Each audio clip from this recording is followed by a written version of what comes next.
Welcome to the return. The real return, I would say, of the Lummy Sports Show with Rhett. Rhett, how are you doing over there?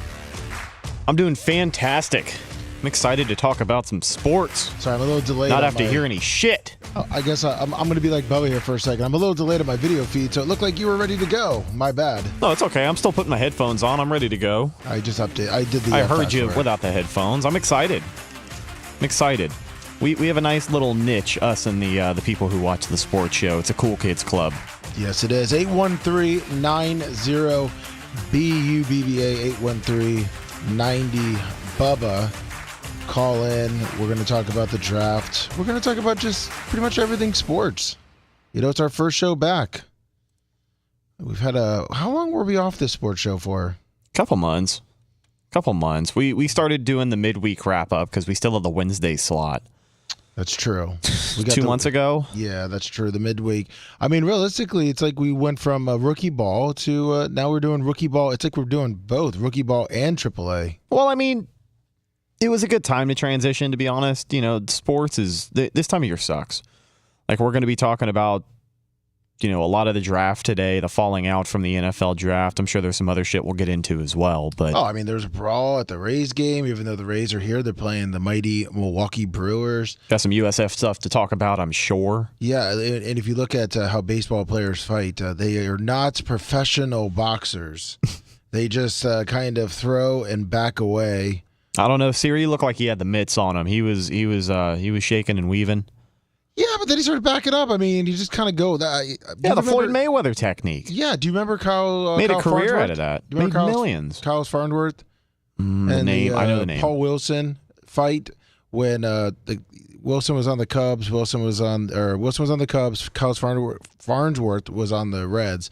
Wilson got plunked, and Paul Wilson kind of was like, what's going on? And Farnsworth was like, I'm not taking your shit, and just like charged him, and like MMA tackled him or football tackled him to the ground, and then just started going at him.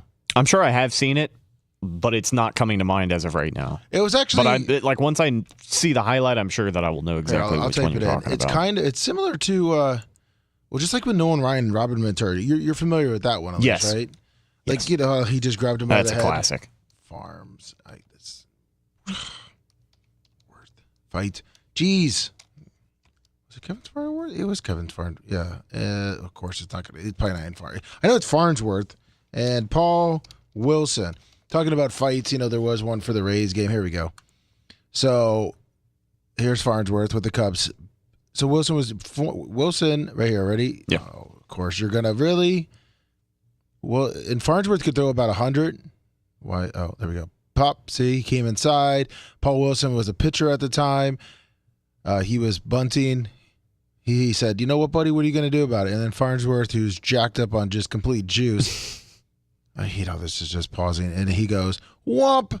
I'm gonna just come on you, and now I'm just going to start pummeling you." Look at the. I mean, that's good form. That's good tackle. It is good form, and you know, unlike how they're fighting today, which I'm not rewinding this, by the way. It's the low man wins. I mean, he could have gone a little lower, but you know, for what he was working with, tried to stop the tackle, stop the attack. Look at that punch. Damn! He's just coming in. Yeah. He's throwing some haymakers. See now, if you look at how the Rays fight was. They were not doing this, getting in the brawl. Well, it's a lot of theatrics nowadays, unless it's like a real deal fight, which gets you excited. And I think with most baseball games, you see those in the stands. Yeah, that's true, especially in Oakland. Yeah. I when I went to Oakland, when was that? 2003. There was a ton of fights then too. It was the Reds and the Reds versus the A's. And yeah, Kenny there Griffey was at 498. There was a time that the A's games were fun to go to, I've heard, for those people who used to just breathe baseball. Well, I'll tell you this right now, it was not a fun time when I went there. No? No, it was half-empty seats. It was just pretty much everyone fighting in the hallways or whatever, you know, outside of the bleachers. And then there was also fights in the bleachers during batting practice to try to get the balls. There was fights in there. But, I mean, you see that. You got Farnsworth, and then you get this fight right here. Make that full screen. Jose Siri. Yeah, I mean, he's in my opinion, he's a good player. Decent player, yeah. And for some reason, Siri got offended by, he knew it was an easy ground ball to first base. Flip to the pitcher. He's kind of just, whatever. And then Pop, and he took offense to that. Hold on, what got popped? He tagged him? Yeah. Okay. He gave him like a little hey, man.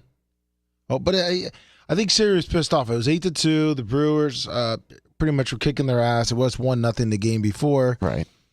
And, I mean...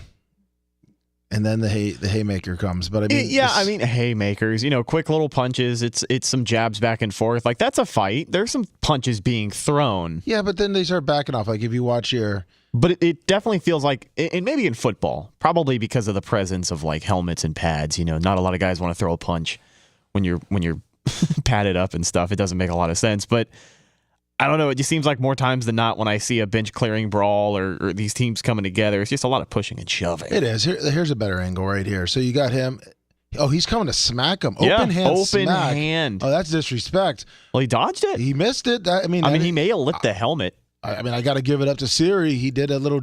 Oh, no, that's what I was saying, dude. He was bobbing and weaving. He was in and out. All right, I give a little more respect because that's it. But the bad thing is that's his right. He's not smart. Well, then look, open hand already comes back, full extension, and it looks like maybe it's the helmet blocking the view, but it looks like Siri's looking at the official.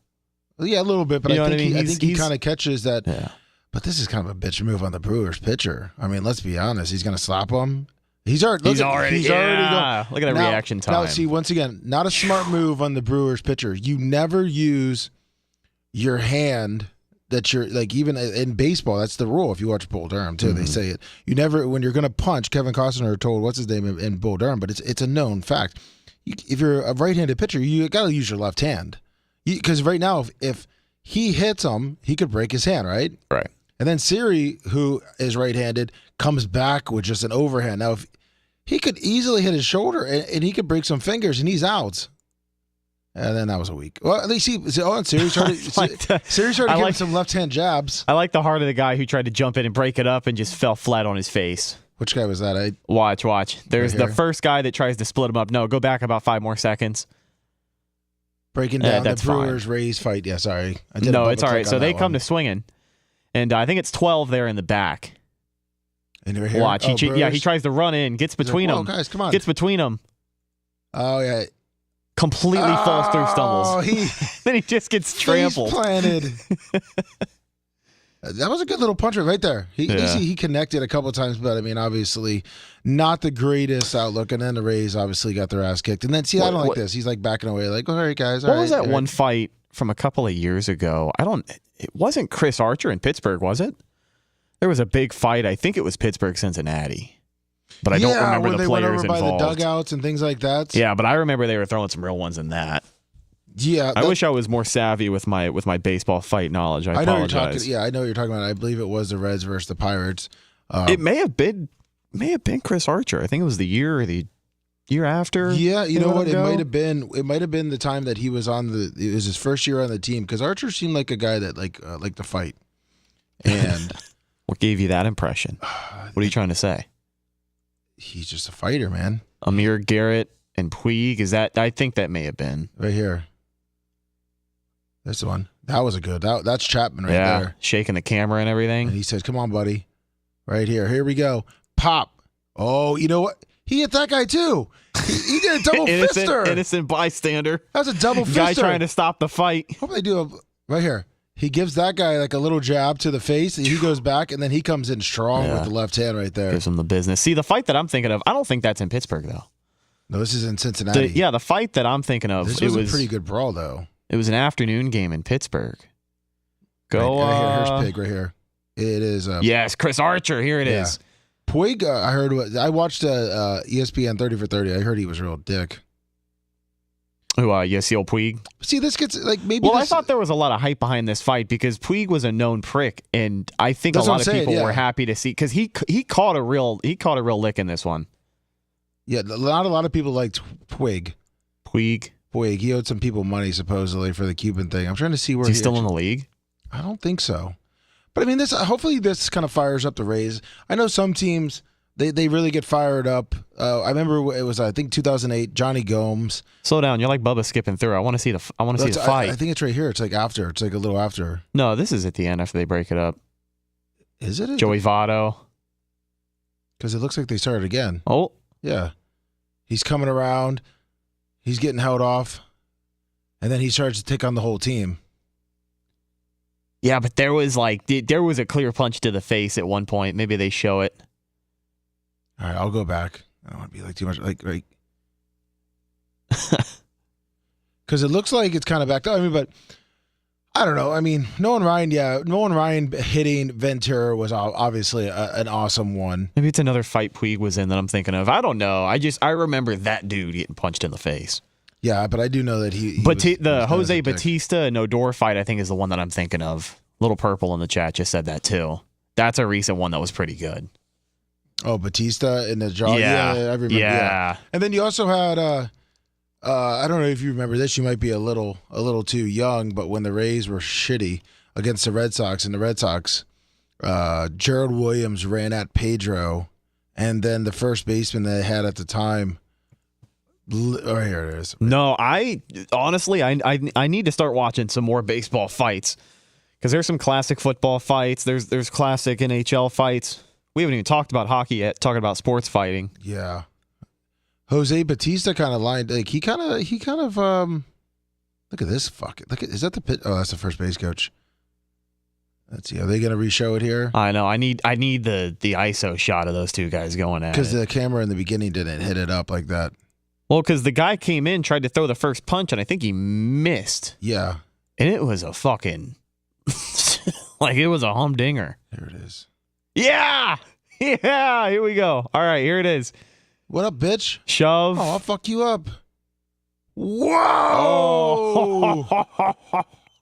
Hey, man, Batista's he doesn't have a glass jaw. I mean, depending on who you shove like that, it's fair game.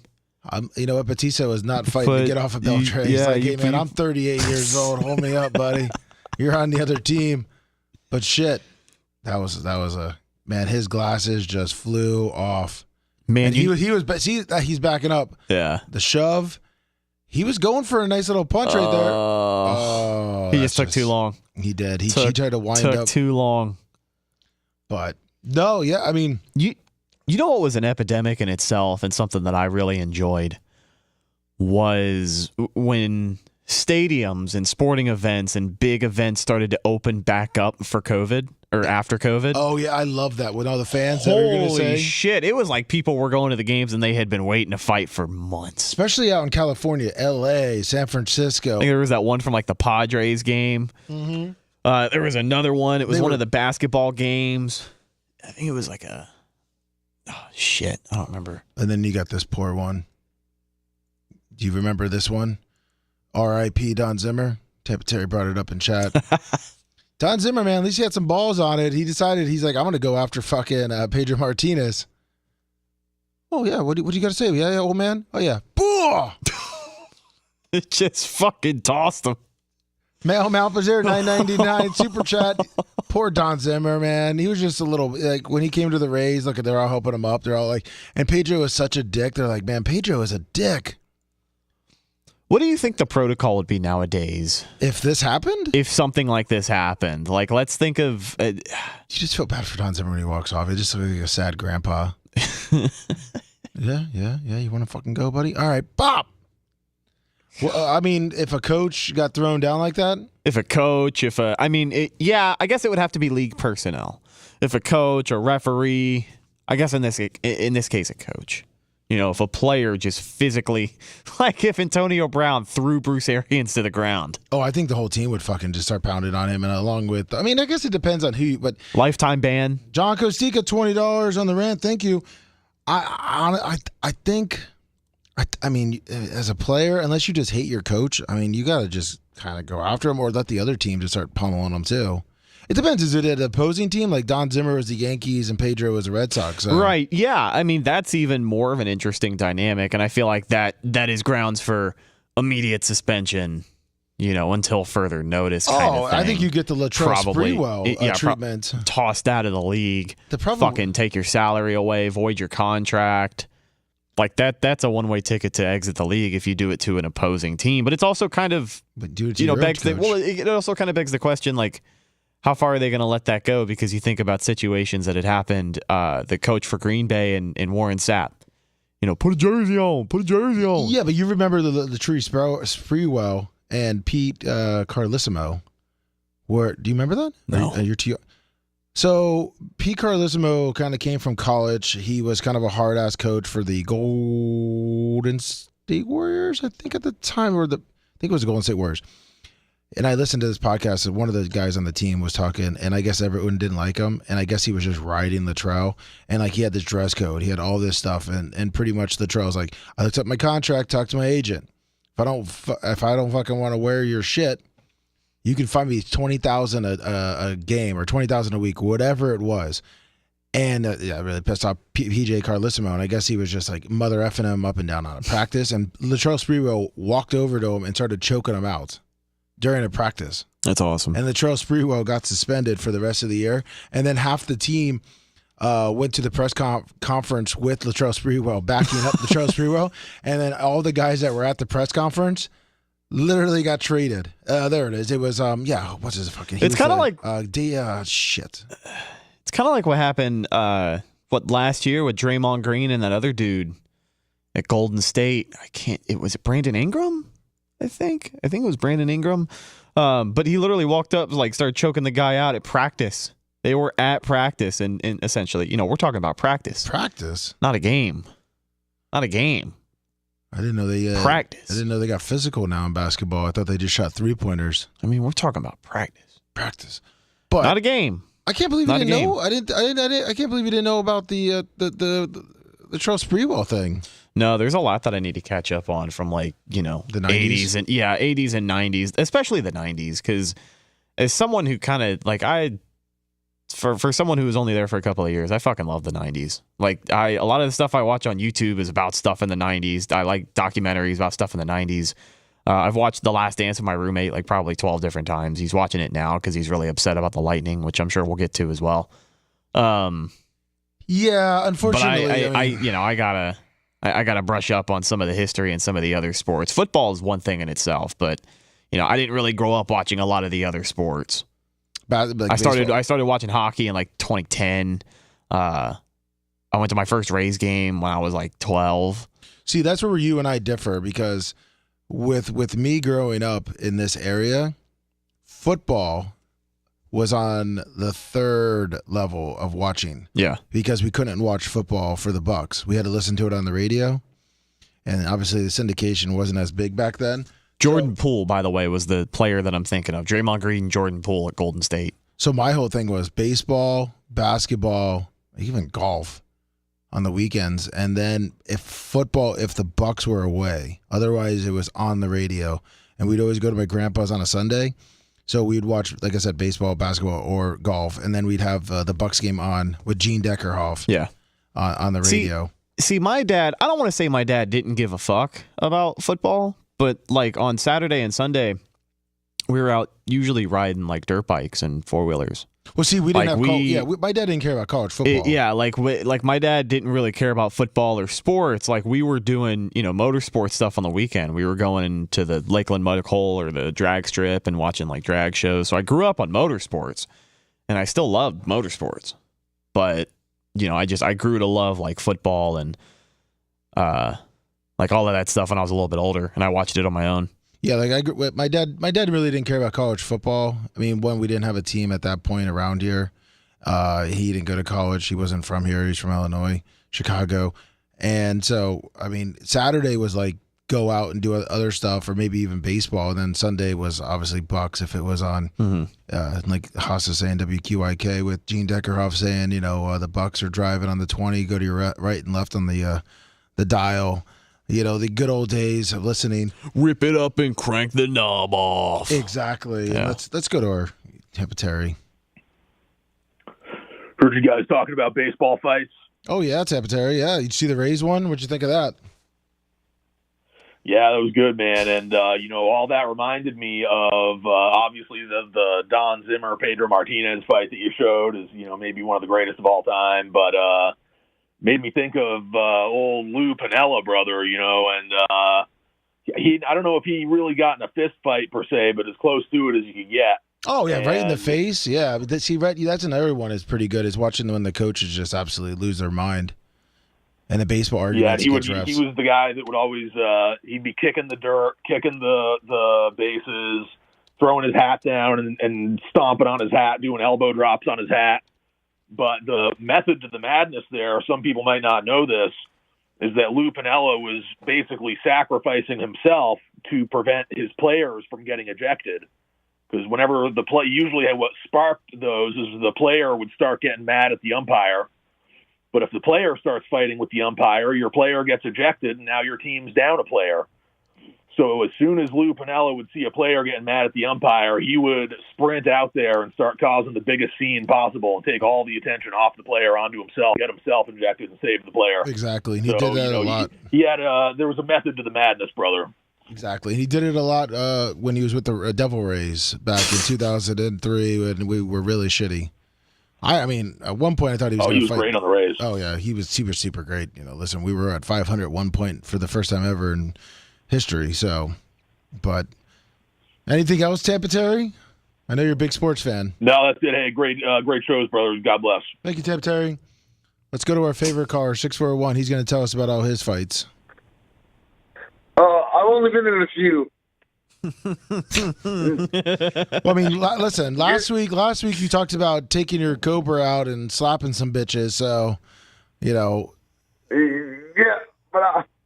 but the last time I got in a fight, I fell over and that was my show. Hold on. That was that time I dropped the telephone. Oh, I was like, Brandon, you don't seem like a guy that would fight or technically have the capability of fighting, but I could be wrong. I mean, no, not really. I just like to start shit and roll away and let somebody else take care of my light work.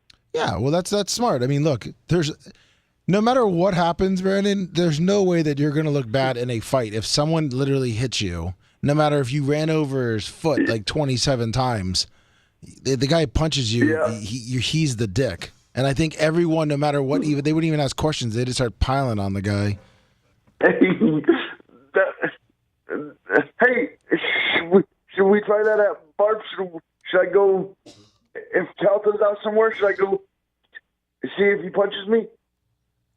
The Barb's a happy time. Listen, you get laid, you relieve your year-long, sex drive that you have. Yeah, it's awesome. Yeah, and then you're just sitting drinking Miller Lights and Coors Lights, and yeah, you just have a fun time when you're down here. There's no need for fights. Yeah, and Apple Crown and Dr. Pepper. I just tried that. That's pretty good. There you go. That's a good drink. I don't really like Dr. Pepper, but it does taste like something that would mix really well. Especially out of the fountain. Really good. Yeah, the good carbonation. So, Brandon, did you watch your new favorite league, the UFL? Did you make a couple dollars? Out of the fountain? Are you making them at 7-Eleven? Sorry, go ahead. Yeah, he's making them at 7-Eleven. No, Buffalo Wild Wings. Hell yeah. That's the only place up in Iowa. Well, there's plenty more, but Buffalo Wild Wings is the only. But I did watch the UFL and it's going to be the Battlehawks and the Stallions in the championship. I'm calling it now because those are the two highest scoring offenses in the league. Are they even talking about this league anymore? I think you're the only one that actually watches it. I mean, because right now I'm looking. I mean, you got the Battlehawks and the San Antonio Brahmas 4-1, and then you got the Stallions at 5-0. I mean, and they got Martinez for the old quarterback from the Adrian Martinez from Nebraska. He was really shitty for Nebraska, but he's lighting up the league, but he's still really bad. Yeah, I mean, maybe when the playoffs come around, I'll check it out. So I couldn't even tell you when. Was it Saturday and Sunday? Usually, sometimes a weeknight. And it's going to be we're halfway through the season. Brandon, I have no fucking clue what you just said. I don't know what you did with your phone, but I don't think anyone heard that. He said it's going to be... We're 5 weeks through the season. Well, Hoss83 wants to know, I mean, what's your hard-hitting takes on the UFL for this week? I mean, you are our UFL expert. It's gonna be the Battlehawks by 3 and the Stallions by 10.5. Damn. Okay, well, you know those look like that's the Saturday game. So obviously, probably Michigan's going to beat Arlington and keep them with all the losses. And I'm going to go with Brahmas are going to beat the Defenders. 0-4. 0-4, 0-5, I think. I don't know. I'm just checking. 0-5. Oh shit, yeah. But speaking of the draft, my boy, the best Iowa player went to the Bears, the punter. Oh, I thought you were going to say you the were cornerback. Yeah, I thought you were going to say our boy Cooper DeJean. I mean, the fucking Jackie Robinson for white people. Yeah. Jesus, Rhett. I didn't realize that he was the last or the first white cornerback in a long time. There hasn't been a full-time starting white cornerback in the NFL since Jason Sahorn, right? Yeah, for the Giants in 2001. Yeah, he wasn't even that good. It's been 20 plus years. And honestly, last year there was a lot of debate about the all black versus all white team, and I think that's a huge win for the all white team. Now that you've got an NFL caliber talent and a second round pick to the Eagles. Yeah. I'm excited about this guy. But you just got to be careful and make sure you don't break his leg during practice like he did waiting for the bowl game. Oh, shit. But Jesus, Brandon, can you not kill Rhett's dream of having a white cornerback to cheer for? I mean, you're already having him break his leg. Yeah, I thought we were on the same team here, pal. Yeah, geez, Brandon. Well, we are, but I'm just saying he might trip over something. Oh, okay, well, you go suck off the punter, okay? Jeez. You're a punter that, But did you guys see that guy try to, like that guy from Australia that had to announce him? It took him like 5 hours to announce Tory Taylor as the pick of the Bears? No. Who? It was bad. Was it? Rhett, did you see that? Yeah, they had an Australian guy announce him, and it took like 5 minutes. No, I saw I don't know if it was the Bears who had the girl announce the pick, but I saw that they had I don't want to guess what kind of disability she had, so I won't, but they had her read a pick. Yeah, I saw that one. I think I can say it since I'm handicapped. I think she had Down syndrome. Oh, did she? Brandon, they should have rolled you out to call out the Iowa kicker. Yeah. You're not that far from Detroit. Taylor going to the Bears. That's right. Well, no, come on. There's no way that you would have to play that one up, Brandon. You would have to just be up there for 5 minutes. Yeah. You have to sneak a Bubba Army in there. Yeah, Bubba Army, motherfuckers. Well, okay. The Chicago Bears. Yeah, I mean, but yeah, and then throwing a Bubba Army too while you're at it. They probably cut your mic off right then and there. I mean, that would be listen, you'd go down and draft infamy with you getting the NFL cut off a handicapped man's microphone. We should work on. Well, they are having it in Green Bay next year, so maybe I can roll down there. Yeah, yes, you can roll down to Green Bay. That's probably a couple hours for you. It's 5.5. That's nothing for you. It is in Green Bay next year. Yeah. By the way, that's going to be do they even have a big enough place to hold all those fans? I don't know, probably Jimmy's backyard. I mean, I have no idea where they're going to do it. I don't think they've even announced it. They probably got to build it. I mean, you saw what the Lions had. I mean, I know that. I know they host. Green Bay has a big park like that. Well, I know they host obviously football games, but I can't imagine what they would have to host the draft. Yeah. I mean, if 200,000-300,000 people come into. Which is what the normal average is for the draft. I can't imagine where they would put all that. Here. What? What do you mean here? Put the draft here. Oh, no, but I'm talking about they'll have the Green draft Bay. here sooner or later. Yeah. I don't know about next year, but like in Green Bay, like are they going to do it in the parking lot and then just build up and the houses are going to be like restaurants or tailgating places? I mean, it might be a good old place. It sounds like it would be a fun place to go. Maybe you don't know shit. Yeah, that's right. Maybe they'll do it downtown Green Bay that I have no idea. Or they'll do it at the Brett Favre restaurant. All right, Brandon's phone just went underwater, I guess. Thank you, Brandon. Man, he perked right up when I started talking about the Down syndrome girl, didn't he? Yeah, he probably was sitting there like, I got a chance for that chick right there. He got really excited. Exactly. But we could break down the draft now. Brandon brought up the draft a little bit about it. You're excited about the white cornerback from Iowa, and he was excited about the punter. Literally two useless, probably even players from Iowa. Hey, Yes. Settle the fuck down. I said from Iowa. I mean, let's be honest. I mean, that guy, Brandon already said he's a paper tiger. If he trips over a fucking paper bag, he's going to break his ankle. Did you make it to the NFL? 315. No. Morning, Lummy and Rhett. I want to know what Bucks pick you guys are most excited for. I mean, we can't go with the center because it's the center, but you know what I mean? I'm excited about the guard. I like Jalen McMillan. I think Jalen McMillan is, an indirect replacement for Chris Godwin. I'm not going to say that he has more pressure on him than the other Bucks rookies do, but he kind of does, because if he's a fucking bum, then the Bucks might have to buy a wide receiver this time next year. But if he's not, then the Bucks could potentially feel good about either bumping him up or looking at the other, crop of talent that they have, Trey Palmer, any of the guys that are still going to be on the team. I'm excited about Chris Bracewell from Alabama. Maybe yes. He could be really aggressive on that edge rushing right there and give us a nice pass rush. Yeah, him and Yaya should be sweet together. Yeah, I hope so. It's going to be interesting to see how many reps Braswell can get, because the news came out today that they're not going to be picking up Tryon Shoyinka's fifth-year option, which they shouldn't. He's been a massive disappointment. I won't say he's been a bust, because he's got, I think, 13 sacks over the last couple of years, but he's just not what you wanted with where they drafted him.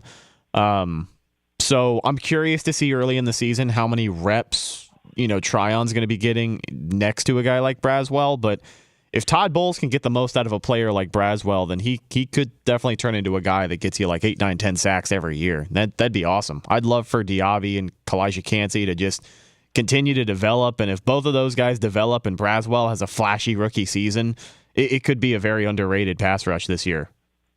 Oh, yeah. I'm thinking this defense might surprise some people. I think this is one of the better drafts that they've had in a while. I think it was a very, what was it, 60-40, almost 50-50 on offense and defense. I think it was one of their most unlopsided, where the team, they're just kind of bringing in those, guys to kind of backfill and take some spots. And I think they're definitely going to have to keep improving their defense, especially with Atlanta. Rhett and I were talking before the show.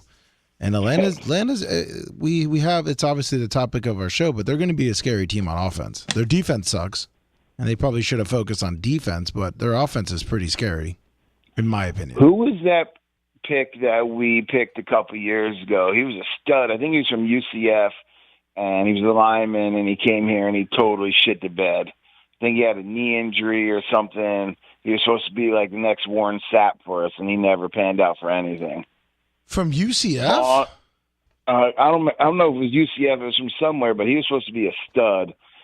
Vaughn or something, I think it was. I don't remember, man. But he was supposed to be a huge impact, and he didn't even pan out for nothing. I'm trying to think what his name was. Vaughn? Let's see here.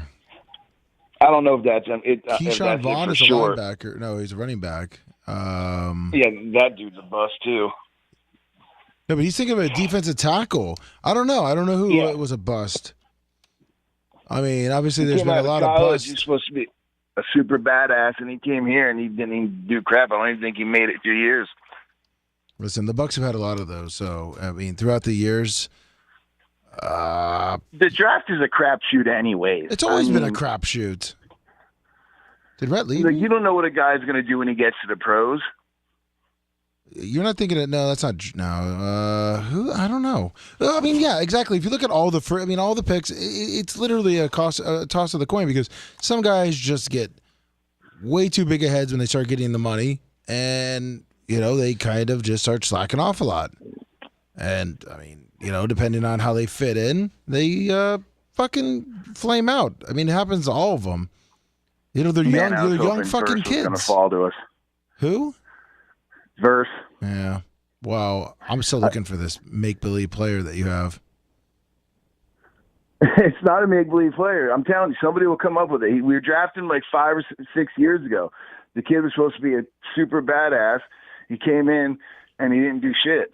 Who are you? What position? I was cleaning dog puke. Sorry, dog puke. Oh, yeah. He's either a linebacker to edge rusher or something like that. He's supposed to be. He got a knee injury. Talking about Noah Spence. You're talking Dwayne there Bowers? It is. Thank you. Oh, I thought you were talking about Noah Spence. I thought you were talking about Bowers. Noah Spence. No, Daquan Bowers was definitely another letdown. Noah Spence in the second round of 2016. He was in that infamous 2016 draft that I think Ryan Smith was like the only decent pick.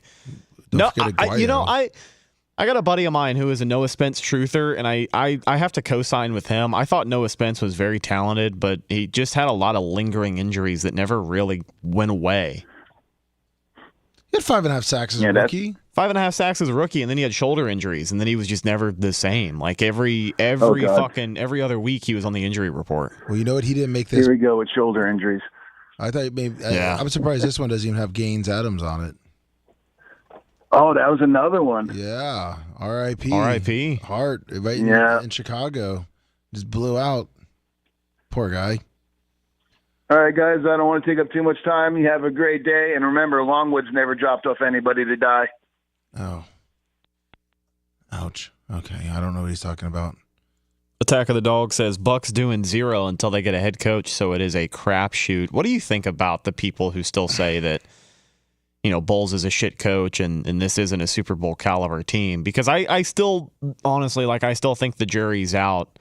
But I do think there's a lot of things that Bowles does well. And, for me personally as a fan, I'm willing to give him this year to figure it out because last year was promising. I liked last year a lot. As a Tampa Bay Buccaneer fan, veteran. As a veteran. Now, everyone's going to say, you're full of shit, Lummy, blah, blah, blah, blah. But I remember this pretty clear because people are now just going to think about what he did late 90s, early 2000s, and then after he left the Tampa Bay Buccaneers. And the coach I'm talking about, actually even the late 90s, early 2000s, he was kind of in that hot water, was Tony Dungy. When Tony Dungy came here in the first couple of years, it was like, oh, yeah, good coach. And then when we were kind of just right in that boring offense, right in the defensive line, like defense, and he couldn't win the big game, and it was always an up and down. I mean, I remember in the 2000s with all the offensive coordinators that were coming in and coming out, from Mike Shula to, I forgot the guy's name. Sorry, Les Steckel, I think it was, and they just couldn't figure out the offense, and everyone was like, we need to fire Dungy. We need to bring in an offensive coach. I mean, Bill Parcells, I think, got 2 times, or at least one time for when Tony Dungy was here. They were going to replace him, and that's when obviously they got John Gruden. But they were all ready to fire Tony Dungy. I think it was after that 98 year, 90. There's always people just talking about how Tony Dungy cannot win the big game here because he is not an offensive-minded coach. He's not mean enough. He doesn't get into players' faces. He doesn't have that oomph behind it. And that's why obviously John Gruden had an offensive mind, and he had that fire, and everyone loved him. But that was the thing. And I think that's how Todd Bowles kind of coaches, similar to a Tony Dungy. He lets the players kind of do their thing, but he lets the coaches that coach that position lead. He's not micromanaging every little thing. And maybe he does it on defense and practice, but if you watch the games, he lets the offensive coordinator, he lets the defensive coordinator, he lets different guys do the talking while he's kind of just a game, he's managing it. And I don't think he's getting it up in guys' faces in public. So I see him as a mild-mannered coach, and to be honest, in the NFL these days, I think that works. I don't think the Greg Schiano fucking mentality works. Well, no, and I mean, I think there's something to be said about the old school style of coaching. Guys like Pete Carroll, maybe he just retired, but Bill Belichick doesn't have a job. He still talks like he's going to get another coaching job. I think he's one of those for-lifers. With the younger guys across the league, I think when you have a coach whose mentality when speaking to the team is less is more, I can appreciate that when you can back it up and win games. And ultimately, the Bucs were in a couple of tough spots last year. And I think one of the things that I appreciate hearing about Todd Bowles from the players specifically, the leaders on the team that he lets lead, these guys have a lot of respect for him, and they feel like they play some of their best football under him. You know, Jordan Whitehead said Todd Bowles was a huge reason he came back, and like that's a guy that we have seen be in this system, earn enough money to get a nice contract to where the Bucs couldn't afford to pay him that through the system that he played in. He goes and he plays a couple of years for the Jets, and he's just not the same player. He had his highlights. He had that one game, week 1, where Aaron Rodgers went down. I think he had 3 interceptions that game. Yep. You know, he had his highlights for sure, but he wasn't the same player. He wasn't the same guy that they could stack in the box and be aggressive in the run game with. He just wasn't used the same way. He feels like he has played his best football under Todd Bowles, and there's a lot of players who feel that way. Levante David has been on record for saying stuff like that in the past. Guys with experience playing in other systems have been on record saying things like that in the past about Todd Bowles. So for the most part, guys like him. I know people seem to get upset because he's not the most vocal guy in the world, and when he talks, it's boring.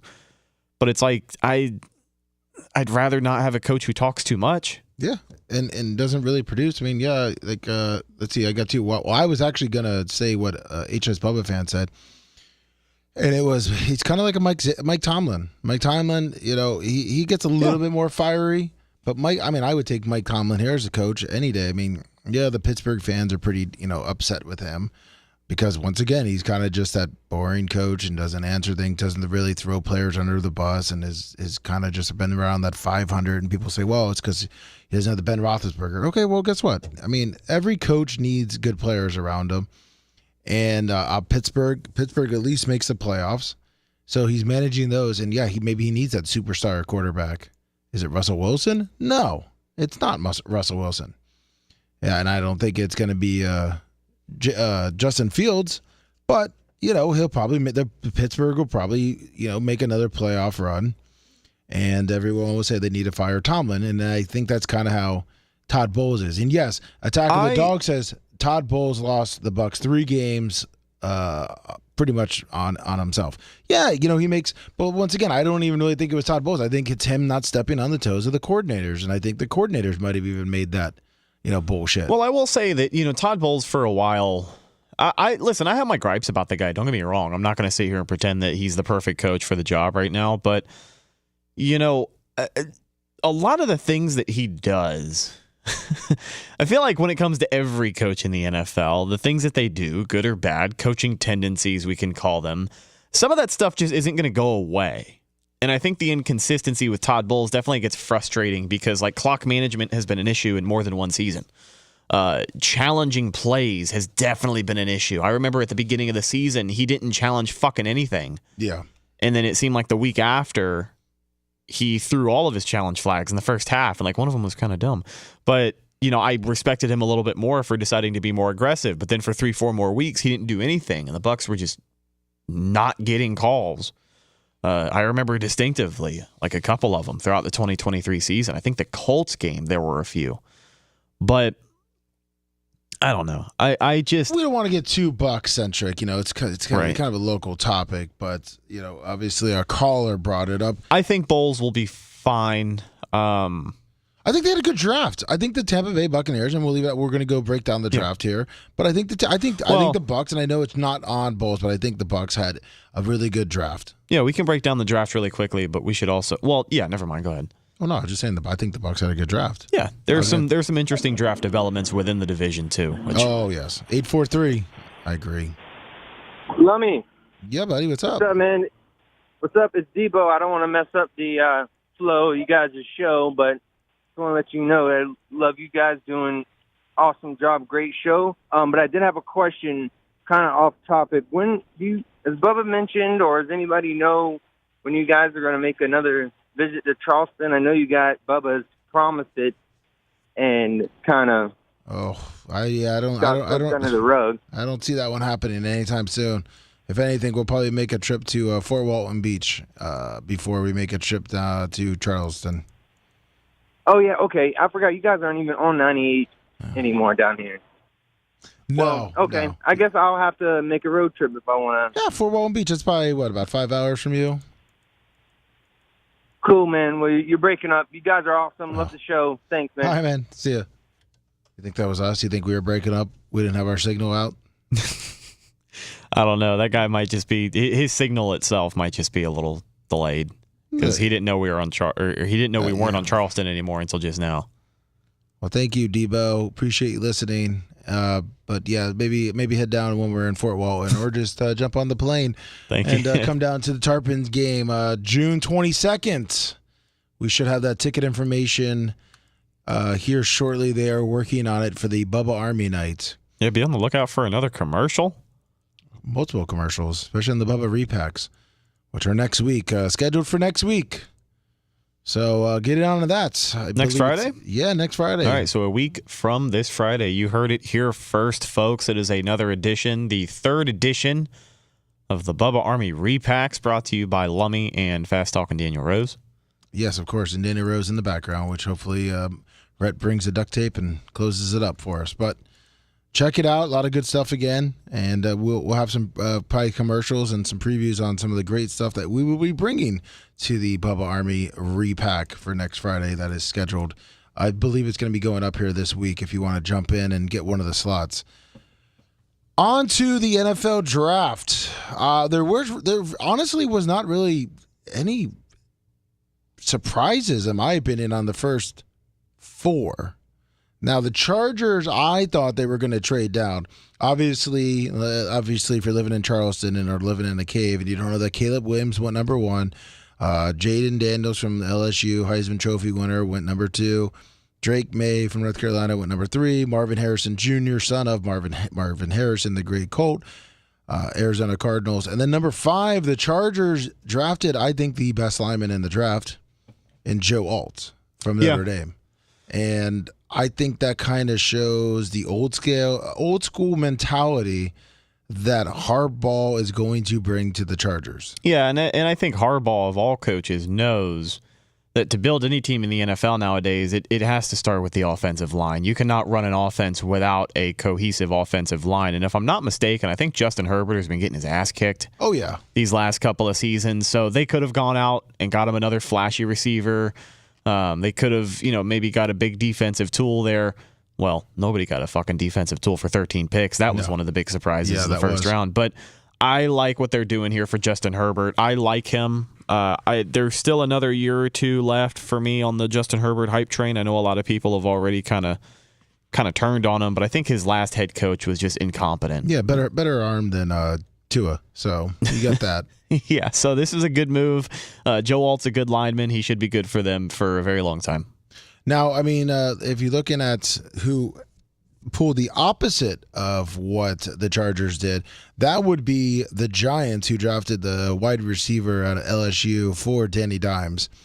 And I know that people are like, oh, Danny Dimes didn't have any wide receivers, but I don't think they really have much of an offensive line.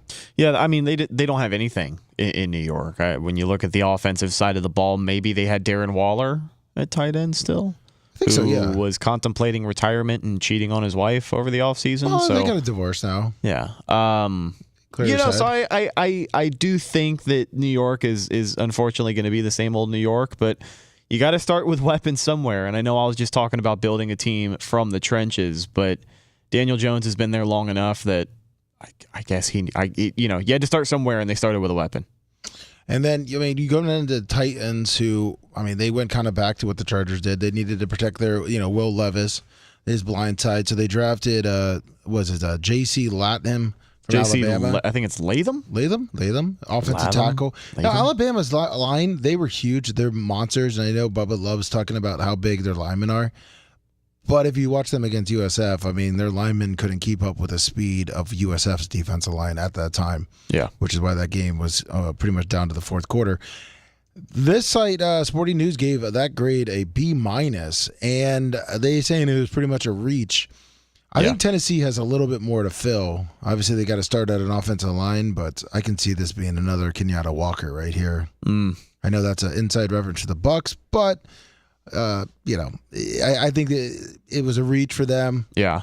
If he's not the best lineman or for a tackle, I think you just can't go out and get whoever, because now you're invested for 4 years. There was a lot of discourse about before the draft, just finding value, especially in the trenches and later rounds. You can get the best center off of the board in round 1, but in round 3, if there's a center who can be a starter and play just as well, I feel like there's a better chance of you being able to find him because of how deep that class was. So when you look at the tackles and you look at who was still on the board, especially with pick number 7, a lot of people, I can agree, it could have been a little bit of a reach there. Here is the big surprise that everyone's been talking about, and it's obviously our headline story, is the Atlanta Falcons, who are in the NFC South. We see them twice a year here in Tampa. Michael Penix Jr., who is actually, he's local too. He's a local guy. Dade City. Tampa Bay Tech for his end of his high school career. Started at Indiana, went to Washington. Got him as a backup to the newly signed Kirk Cousins.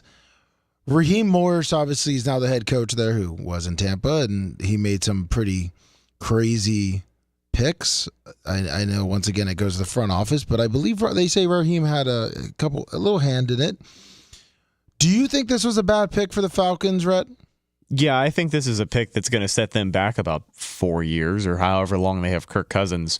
I cannot think of any acceptable reason for going out of your way to get a quarterback who's going to spend his first 3 years in the league riding the bench, especially after you just paid. I mean, you didn't give Kirk Cousins a Baker Mayfield contract. No, you didn't fucking do that. You paid him over $150 million. What are we doing? What's this is an Atlanta Falcons team that got better. Like, this is an Atlanta Falcons team that I honestly, with the Bucs being in the position they're in, the Falcons seem like the next team to challenge them for the NFC South here. The Saints are not in the greatest spot, and the Panthers are definitely still building something over there. Building whatever. They're building their practice facility that they're tearing down. They improved at quarterback. They improved at wide receiver. They got some other pieces. They improved on the defensive side of the ball. They got a couple of running backs.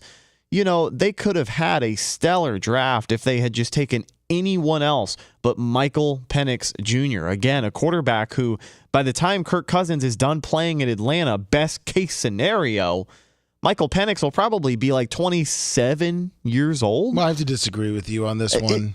I'm sure that you do, but you can also understand, like, what if the Bucs were in this position where they just paid Baker Mayfield? We just had all this fucking discourse about paying Baker Mayfield, and then they take a quarterback. Yeah, but you got to think of it this way. Kirk Cousins is coming off an injury, right? Achilles. He's not Aaron Rodgers, obviously. Kirk Cousins. He's a hell of a quarterback. But he did tear his Achilles late in the season. They're back. Who's the shitballs from Cincinnati that's fuck? Who was their quarterback last year? Desmond Ridder. Desmond Ridder, horrible. Michael Penix Jr. had 2 knee injuries. He's had, I believe, 2 shoulder injuries. You got 2 busted up quarterbacks. But hold on, listen to me there, little rugrat. All right? So you're gonna lean your season if the guy who's coming off of a torn ACL goes down. You're gonna lean your hopes on a torn rookie. A torn Achilles. Oh, okay. I'm sorry, a torn Achilles. You're gonna back him up with a rookie quarterback who just played through a gruesome injury in the national championship game and is probably still recovering as we speak. Listen. Michael Penix Jr. is going to be healthy, but he needs to learn the system of Atlanta, and Kirk Cousins. And who better to teach him than a first-year quarterback in Atlanta, Kirk Cousins? Listen, he's turning 36. Okay. He has knowledge. He's going to bring him up. Penix is going to be probably fine. He's going to sit for 3 years. He's going to learn the system, and I guarantee Penix will be a thorn in our side, Rhett. For a long time with Atlanta, and they're going to have, it's going to be like the Aaron Rodgers, Brett Favre thing. It's going to be the Aaron Rodgers, Jordan Love thing.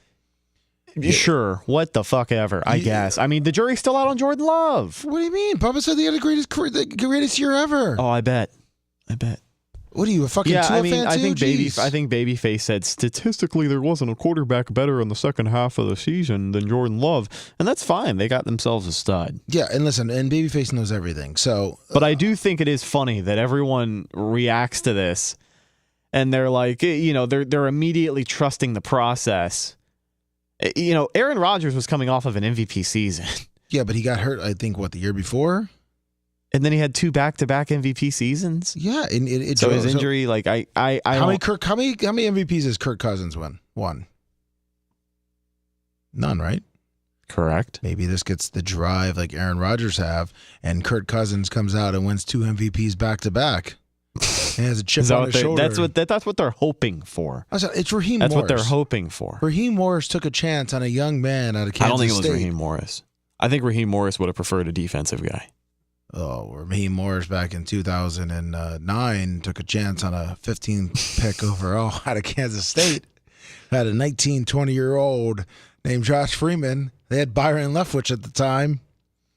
And, so, I mean, it's perfect. You get Michael Penix on the bench, learning everything, and you let Kirk Cousins just go out and dominate. I mean, you even said yourself, the first defensive player was until, let's see here. So going right there, Indianapolis Colts, Latu from UCLA. I just need to trust the process, I guess, because sooner or later, before I'm not you know happy about the process. No, you're fucking disagreeing with me. You Yeah, love but I'm it. You're not the happy biggest because fan. it's gonna You're hurt the biggest Bucs. fan. No, you're the biggest fan.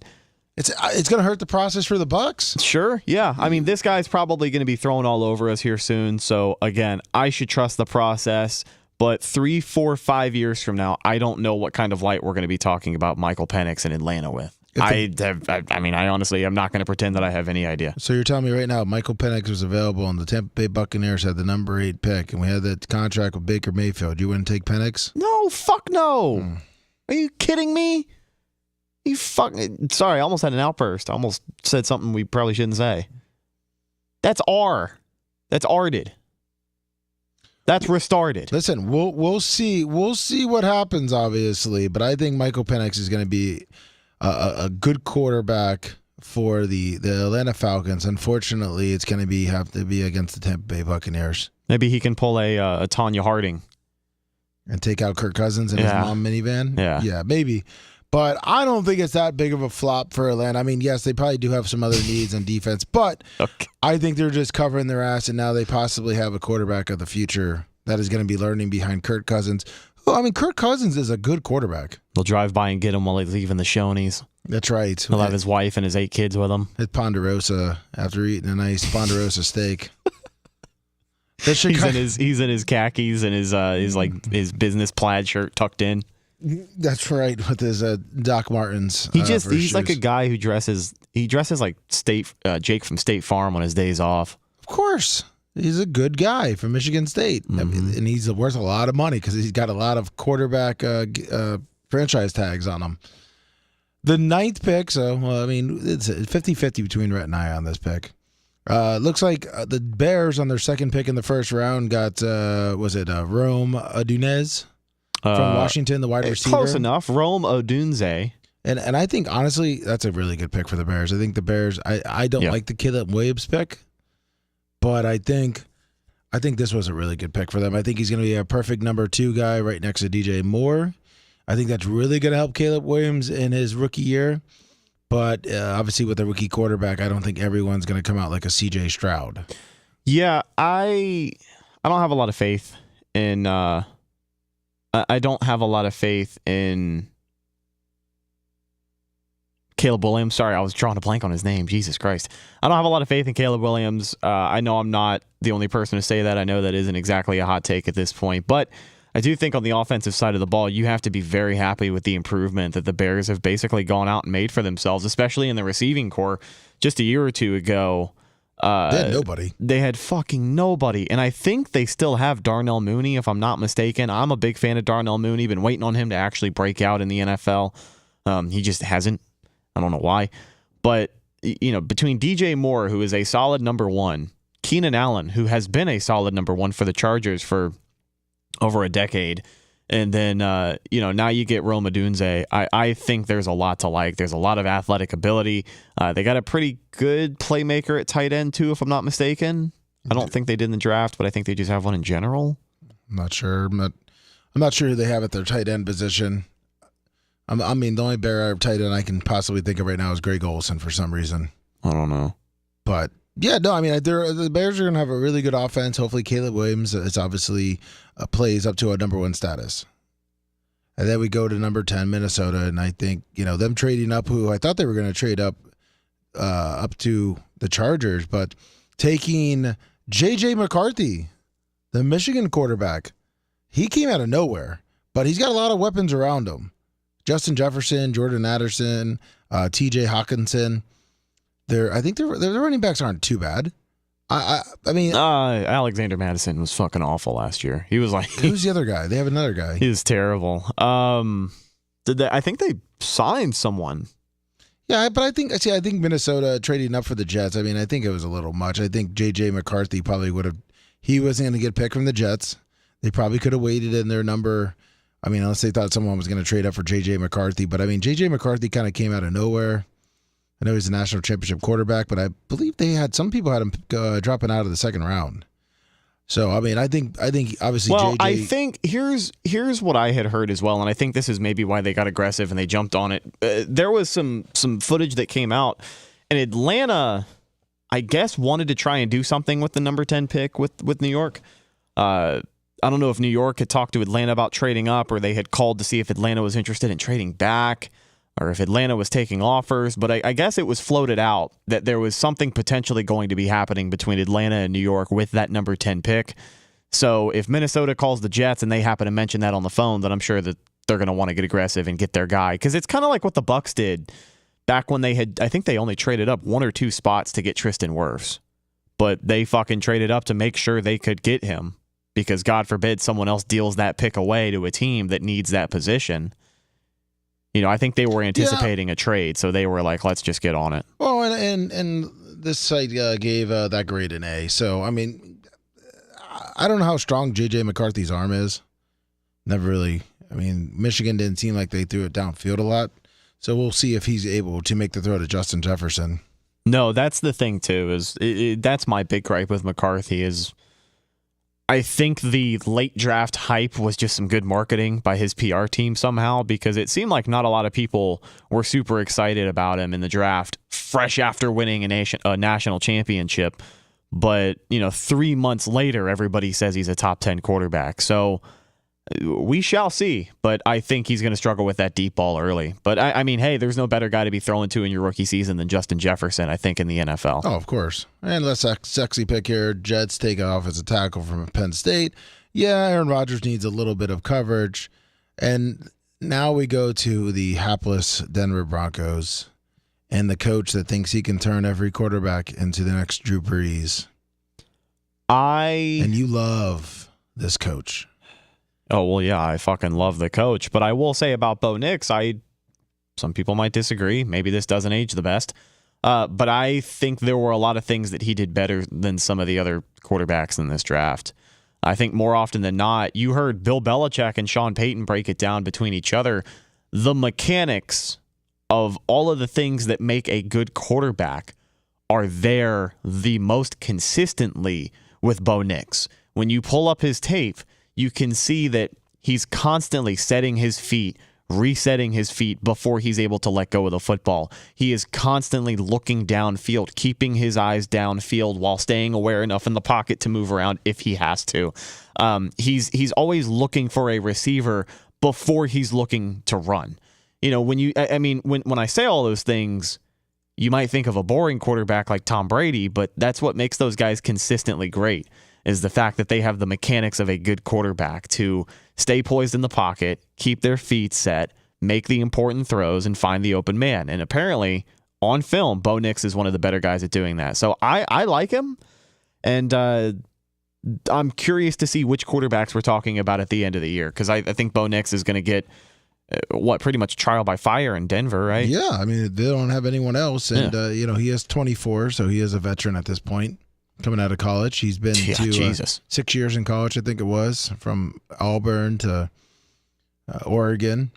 Listen, I don't really like Sean Payton, and the Broncos. I don't know. I mean, this site gives it a B-. I don't know if it was much of a reach, because they obviously need a quarterback, but he was obviously at that point the 6th quarterback that went, and they needed a quarterback. Listen, as much as I hate Sean Payton, as much as I can come on this show and say that he's a piece of shit, because he is. He's a scumbag piece of garbage. Did you ever watch that show with the movie with Kevin James? No, but I'm sure it was funny. His Life of Sean Payton? Yeah. I just picture him as Kevin James on the sideline now. But the one thing that he has been able to do well, and we saw it with Drew Brees, is he can make it easy for a quarterback. He can make it easy for just about any quarterback to run an offense in his system. Jameis Winston was 5-0 as a was it Teddy Bridgewater was 5-0 as a starter? Yeah, Teddy Bridgewater. Yeah, Teddy Two Gloves came in there and he ripped it up. He played well. He wasn't breaking any records, but he was being conservative and not turning the ball over. Like he was keeping the offense on the field, keeping the chains moving, short completions. He was doing what he had to do. He was balling out. Like I said, I kind of agree with you on the Bo Nix. I mean, he does have a lot of veteran talent, in my opinion. Like, he has the mechanics. But I don't know the team around the the team around him is going to really help him in the long run this year. He could have all the talent in the world, but if you have no one to throw to, really no one to run, no one to block, I mean, I guess it's good that he can scramble. Yeah. It didn't really help Russell Wilson. Now Russell Wilson's in Pittsburgh. So we'll see what happens there. Yeah, I think he definitely is going to be in a tough spot, and that's what, fingers crossed, should handcuff Sean Payton for the next couple of years is how badly they got fucked over on that Russell Wilson contract, and they're just not going to be in a position to put the best supporting cast they can around their first round draft pick and a quarterback now. I just wish Bo Nix would have rolled in and said, "Let's ride. Let's ride, Denver. Let's ride." I wish we lived in a universe where Bo Nix ended up on the Bucs, because when we were talking a year ago about potential rookie QBs, he was the one that I was like, people don't seem to be super high on him. I was hoping the Bucs would find themselves in a position, if the Bucs were at 15, they could have traded up to 12 to get him. True. But luckily, we paid the baker, so he's here. And I like it. And we're going to be probably getting out of here shortly, but there was actually 3 long according to this one. I mean, the Oakland Raiders, the Las Vegas Raiders, they seem how to always fuck up their draft picks. Here's the thing. You like Brock Bowers, but they already have 2 tight ends. They have a decent offense. But they have 2 tight ends already. They have a decent offense. Hold on. You're bitching about Penix. They just paid a tight end to come in, and they already had Michael Mayer. And so you have 2 tight ends you're going to draft in the first round that Brock Bowers, this isn't a C-, but, I mean, tight end. I think it's stiff. I think that's fucking stiff. I think Brock Bowers was one of the better players in the draft, and a C- just seems misleading. No, but it's for the pick. You could have probably got Brock Bowers probably even in the early in the second round. No, I don't think you could have. No, I think if there was a team that saw Brock fucking Bowers after 20, there's a lot of teams that took a wide receiver that would have taken Bowers. You could have traded down. They could have traded down then. I mean, let's be honest. They could have traded down. Yeah, maybe the Dolphins would have picked him up. They need a tight end to drop off some passes since Tua can't throw. But, I mean, I don't know. It just seems like a lot for a team that I think they're just getting shit on because they're the Raiders. Well, yeah, no shit. I think because it's the Raiders, they're getting lower grades than most teams would get for being in that same position. I don't know if a lot of people seem to remember, if I'm not mistaken, the Raiders had a top 10 offense last year, despite everything that was going on with the quarterback position. But I understand. But what I'm trying to say is, and I know that I'm not shitting on Brock Bowers. You have to understand that. He's a really good tight end. But I don't see why the Raiders would draft. They don't need him. It's like when the fucking Lions back in the day drafted 3 fucking wide receivers 3 years in a row. And I was like, let's pull up the depth chart for the Raiders then and take a look at these superstar tight ends that you are convinced that they have. Okay, because I don't remember I could not. Their offense was amazing, so they must have had to have a great. Statistically, they had a top 10 offense, exactly. But I don't know how much production came through the tight ends. I'd love to see tons. I mean, I'm a huge Las Vegas Raider fan. They didn't have a quarterback throwing the ball to them. They had the head coach out there throwing passes. Exactly. Let's see here. Tight end Brock Bowers. They have a slated number 1. Michael Mayers and Brian Harrison. Harrison Bryant and Michael Mayer. A couple of fucking superstars, and don't forget Zach Gentry. Okay. The punter. Right. Okay. Those guys Michael Mayer is a good let's see what his stats were last year. Let's see what his stats were last 67 for 809, 9 TDs. First round pick in 2022. Yeah, so you got 2 tight ends now in the last 2 years, 3 years, whatever. So think about that one. You have a tight end that you drafted in the first round in 2022, or when was he drafted? I don't know. It's 23. You're such a big fan of this guy. I thought you would know, man. Well, this site sucks dick. It literally is like not really. This site is horrible. I just want to see what their offensive rankings were in 2023. I hit that there, buddy. Okay. See, as you can see. Well, you typed in Las Vegas Raiders depth chart 2024. That doesn't mean offensive rankings 2023. That's something different. Oh, Jesus Christ. I'm trying to help. Hold on. You did say the depth chart, though, did you not? I did at first. I wanted to see the players. Now I want to see the stats. So let's see the regular season stats. Regular season player stats. Here we go. Michael. All right, receiving. Yep, right here. Michael Mayer, 304 yards and 2 touchdowns. Right there. Right, yeah. That's right. Yep. Hold on. Listen. They only had 2 off. They had Adams with 1,100 yards and Jacoby Myers with 800 yards. Then everyone fell off there. Mm-hmm. That's really not a good offense that you're saying is in the top there. Do they still have Austin Hooper under contract? Do they still have Austin Hooper under contract? I don't think so. Okay. And so, one of the more productive tight ends that you had behind your most productive tight end who only got you 300 yards left. Yeah. I'm just telling you. I think people are definitely overreacting. That's my take on the Raiders pick. I think people are overreacting, and I think the Raiders. I don't know if they're gonna be fine because they're the fucking Raiders, but I think the pick itself, like I'm if I'm a Raiders fan, I'm not upset at all with Brock Bowers there. I did not just get schooled. I'm just telling you. This offense and Rhett's talking about is not. They had 2 wide receivers. One only hit 1,000 yards barely, which was Devontae Adams, which is a stud wide receiver, and Jacoby Myers. Who is their leading rusher? Josh Jacobs with 805 yards. Okay, that's not really a fucking superstar. It's not. You're right. It's not a 1,000-yard rusher. Maybe my information was incorrect, so I didn't get schooled. I'm saying your information was incorrect about them fucking superstar tight ends that you were convinced that they had. You're kind of turning this into something else, I think, because that's where the discussion started, was the tight end room. I'm just saying that for a game changer like that, yes, I think he is a good tight end. Do I think the Raiders need more than a tight end? Yes. So everyone can suck it, because that's not what I was saying. I was not attacking his playing. I was attacking the Raiders taking it. Just like you attack the Falcons taking a quarterback. That is a different position, yes. But when your team needs a lot of work, then you might not want to take a tight end. So who would you have taken then if you were the Raiders? I don't know their depth. I mean, they probably a lineman or defensive player.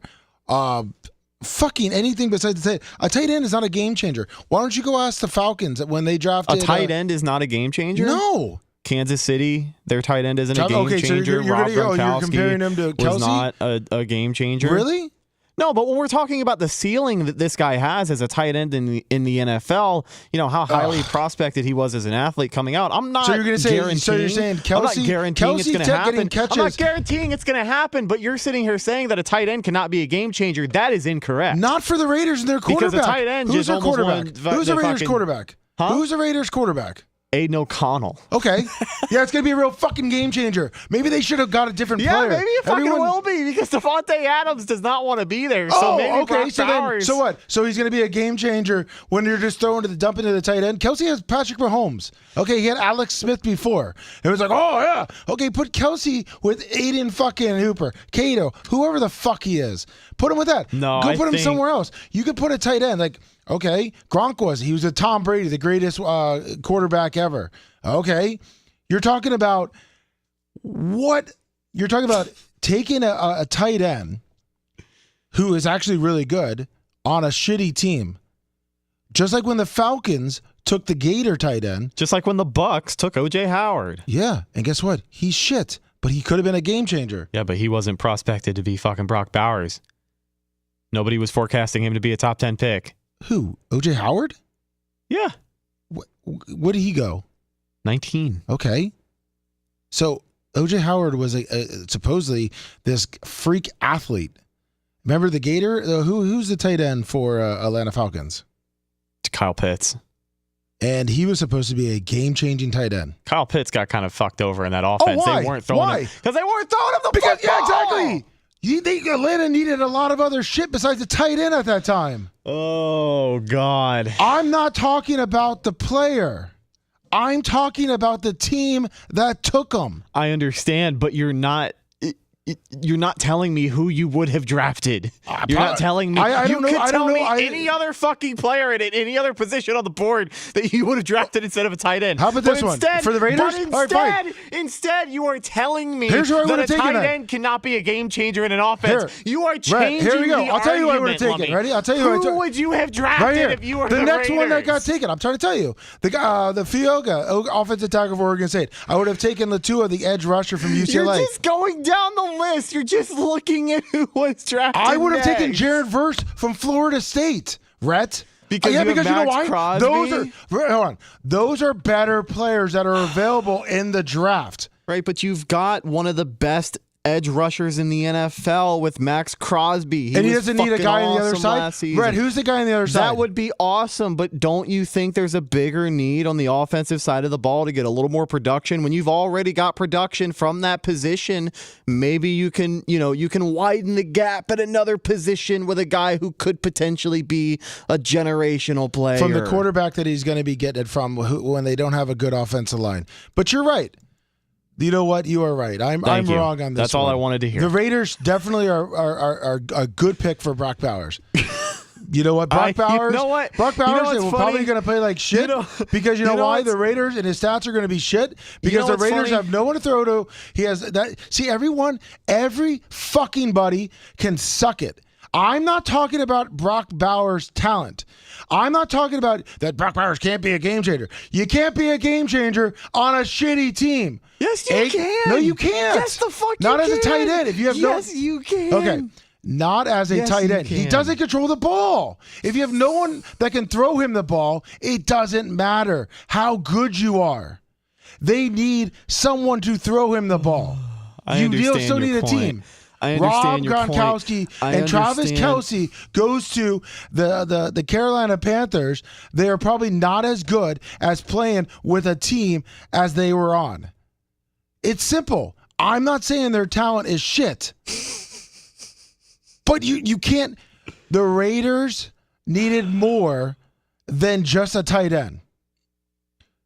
They could have used a wide receiver. I'm not disagreeing But with the Raiders. Everyone's like, Brock Bowers is a good player. He's a good player. He's a first-round pick in the NFL.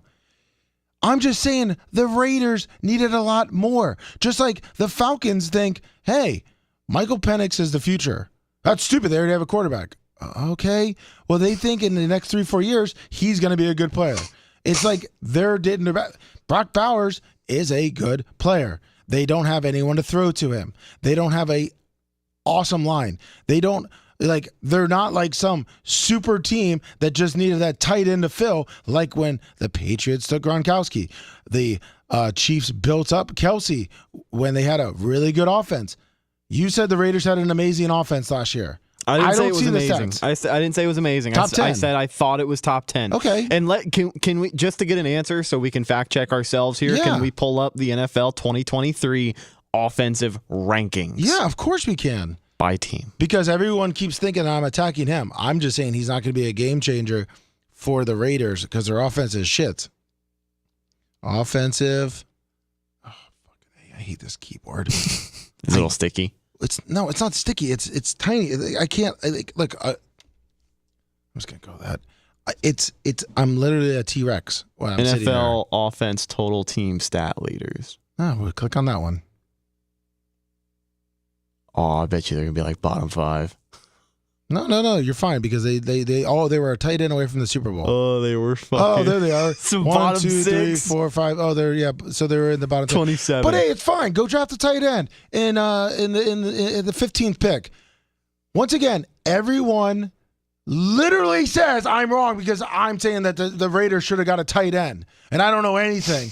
No, they should have drafted probably every other position besides a tight end. I'm sorry. I don't remember the last team that won a Super Bowl where their best player was a tight end. Their quarterback sucks. Their wide receivers weren't that great. Yeah, now Devontae Adams is awesome, and Jacoby Myers is good. But I don't remember when the rest of the team, and they're in the, the bottom 6 of the offense. I'm sorry. Seems like they might need to make some other improvements besides a tight end. But hey, maybe I'm wrong. Maybe I'm wrong. And you know what? He is going to be a game changer. He's going to be the first tight end ever to lead a team to the NFL with who's their quarterback again, Rhett? I'm sorry. I'm sorry, who's their quarterback? I forgot his name already because he was such a fucking superstar. Who is it? I mean, they were 8-9, so they were a tight end away from going to the Super Bowl then, I guess. I don't hear you saying their quarterback's name. Say his name, Rhett. No, I don't need to say anything else. My argument rests. Your Honor. Argument rests on what? That you were wrong on the fucking... they have Gardner Minshew at number in their backup. He's a Pro Bowler. Neil Malpazier, 999 Super. Yeah, Super. Listen, so Gardner Minshew is going to be throwing in the ball. You know what? I'm totally wrong. I'm wrong, and the Raiders are probably going to have a top 5 offense next year with him. That's not what I said. I didn't say you said that. I'm now saying it because that pick at number 15 is going to turn out to be amazing. Hopefully, he stays out of the casinos. 843. 843. Hello. Hey, hello. Hey, how are you? How's it going? Yes, it's going good. Am I on air? Yes, you are. Oh, yes. I just wanted to wish y'all a happy Mother's Day weekend. And I wanted to know, would you ever consider Hulk's children to be hosts of your show in the future after y'all retire or no? Who? Hulk Hogan. Would you ever? Yeah, if Nick, hey, listen, yes, if Brooke and Nick want to come host the Lummy Sports Show, they 100% can. Start doing Bubba Army karaoke night. Yeah, we're going to start doing karaoke night, and isn't Mother's Day next weekend? Yeah. Oh, okay, yeah, it is. He just wanted to get it in early. Yeah. Well, thanks for the info and this is Jordan Cooper. I'm a former USC football and basketball player, but I did some speech writing for Jeb Bush and Donald Trump, too, so I'm a big fan of Florida. Awesome. And what's your takes on Brock Bowers being drafted by the Las Vegas Raiders? I think, that's good. You know my cousin, Katrina McLean Johnson. She was she was a National Player of the Year at UGA back in the 80s. And I think Brock Bowers, he may be the next Jeremy Shockey. There you go. There you go. I like that comparison. Oh, there you go. Yeah, that's good, solid. Good take, yes. Yeah. The Giants at that time were the offense just like the Raiders, so it was a good pick by the Raiders. Oh, yeah. The Raiders have a great organization, and the teams that are in the bigger areas, they have a lot of pressure on them to perform. So, that's why they're good almost every year, like the Giants and the Rams and things of that sort. They're always good since they have so much pressure on them to perform. But I think Brock, he'll be the next great tight end. I don't know if he'll be Travis Kelce level or, Shannon Sharp, but, he's going to be good. He's going to be a game changer. Yeah. Super Bowl pick for the Raiders. Yes. Thank you so much. You're welcome. Have a good day. You too. Hey, you heard it from our resident UFC football, baseball player that big market teams like the Giants are good every year. So expect that for the Raiders. Yeah, they're going to go from 8-9 to probably 14-3. And Brock Bowers is going to change that whole entire offense. And I am 100% wrong. And Oakland made a really good pick at number 13 for their tight end. Just so we can put it out there on the record, my initial reaction was that I think people are overreacting. All I said was that the Raiders reached for it, and everyone took it as I attacked his ability to play. And I think he's a really good tight end. I just don't think he's going to be shining bright like a star on the Las Vegas Raiders. I got you on tape saying that tight ends can't be game changers. So not when you're on a shitty team. Not when you have no one to throw to. Hold on, who is there? Oh, let me go back. We're not doing this again. Let me go back. We're not doing this again. We're not doing it. You won't say his name. And we'll wrap it up here since Rhett he faced me on the tight end because Bowers. I don't feel like I faced anybody on anything. I feel Green like Bay we just yelled Packers at each taking the other. offensive tackle from Arizona. I think they should have taken the guy out of Duke, but what do I know? Lummy, are you mad at me? No. That's fucking... Listen. There's so much sass in your answer. Salem Mav has already said the Raiders were moved to the middle of the pack with just one pick. No. Yeah, listen, listen. No, I'm not mad at you at all. Maybe what's his name that killed that dog and girl will get out of prison, and then they could have the number one offense. Okay, God, I mean, listen, about someone else. The Raiders offense, the Raiders draft picks have been just awesome in the first round for this time. So yeah, not at all what I said. I didn't say you said it. No, I don't know. It just feels like you're being. Jordan Morgan, I think, was a reach for the Packers, but he will probably turn out to be. Probably the next best offensive lineman. See, I ever. think like Jordan Morgan. Never mind. No, I think he's good at tackle. Nope, you're good. No. It has nothing. No. It has nothing to do with. There's nothing to do with the talent of the player. I'm just saying that I think they should have taken Graham Barton.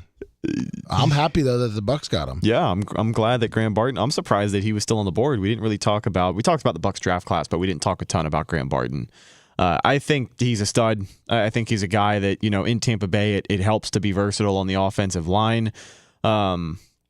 It's really weird that they say in this article that says point with concerns at both left guard adjacent and right tackle opposite Tristan Wirfs. There really were not any concerns at right tackle last year with Luke Edeke. He fucking played really well. Yeah, he did. So I think hopefully best case scenario, I think Graham Barton should be your center. I think he is a starter week 1 for the Bucs, which is exciting. And you can iron out the left guard position in camp. But I would expect Barton to be your starting center. I think that's the move. But he's 100%. athletic. He's a he's a big physical guy. Yep, could play all 3 positions, which I like. And first off, what I said about the tight end. Yes, did I say the Raiders had 2 stud tight ends? Yes, I did. They have 2 serviceable tight ends that will work perfectly fine with their offense. That's the way that the Raiders run. They're not a big, flashy offense. Like Rhett said, they were in the top 10. I was wrong. I said, I'm wrong. And I'm wrong. And I'm wrong that I said that. with the talent of that tight end, that he is the greatest tight end that is ever going to come out, and he is going to make Aiden look better than Tua Tagovailoa. Look at, I'm wrong about Tua. I mean, he is literally probably a Hall of Fame quarterback with the strongest arm. But it's okay. Everyone will say that that I don't know anything about Tua because I said that he doesn't have a strong arm, so that makes me say that he's a shitty quarterback. I never said that he was a shitty quarterback. He can't throw the long ball. He's not as good as he is. He's good with wide receivers. Now listen. Hold on. I wish the Dolphins would have got fucking Brock Bowers because, oh my God, the fucking Dolphins would literally be probably undefeated and win like multiple Super Bowls with him as a tight end because he's a deep threat with Tua.